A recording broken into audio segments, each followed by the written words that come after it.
How can you do a lip trill if you are getting stuck? How do I do that? There are two different things you can check. Number one, are you using enough air? Not enough air sounds like this.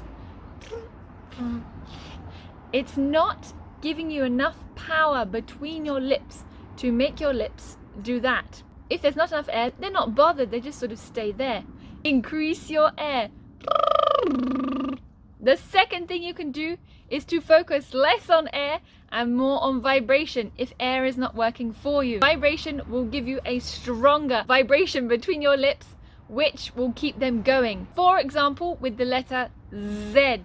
Z. Make a strong Z and notice that vibration. Pop your fingers over your ears and you will hear a strong vibration. Z. Then put that vibration where your air was, between your lips.